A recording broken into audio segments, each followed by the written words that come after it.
things I wanted to discuss with you is the impact of COVID and the lockdown and the economic devastation on our poor people, and how we should be thinking about it. I mean, we've had in India for some time a policy framework, particularly when we were in the UPA, of providing a sort of a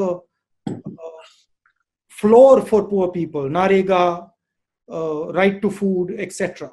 And now a lot of that work is going to sort of fall by the wayside because we have this disease coming, and millions and millions of people are going to fall back into poverty. So this is something, I mean, how should one think about this?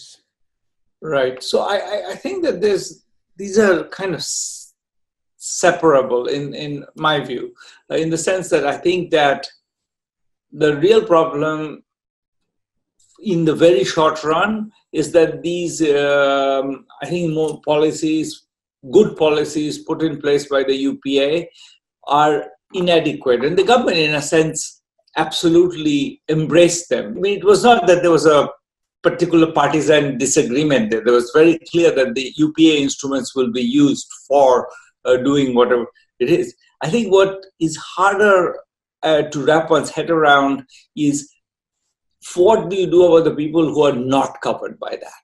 And that's a lot of people, the migrants in particular. One of the ideas that was mooted, I think, in the last years of the UPA, but also embraced by the current government, was the idea that the Aadhaar would be made national and therefore would be used for PDS and other things. So the Aadhaar-based claims on PDS would be eligible. You would be eligible for it wherever you are. And that would have been wonderful to have that right now. Sort of looking back, I would say that would have saved a lot of misery, because I think a lot of people would have then gone to the local ration shop and said, here's my Aadhaar. I'm eligible for PDS. I'm collecting PDS in Mumbai, even though my family resides in Malda or Darbhanga or whatever. That's my claim. And so I think the fact that that didn't happen means that there's a bunch of people for whom there isn't really a system. Mm-hmm. And they are eligible to Narega because they're in Bombay. There's no Narega in Bombay.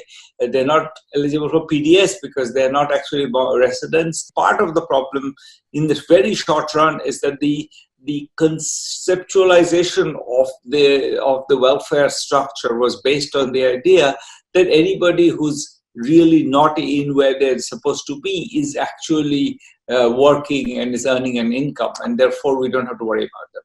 And that's what's collapsed. And then the question of poverty, it's not obvious to me that if the economy revives, there needs to be a durable effect on poverty. The real concerns are, will the economy revive?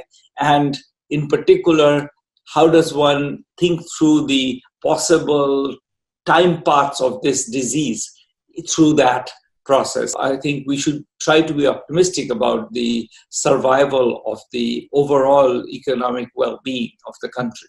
But a lot of the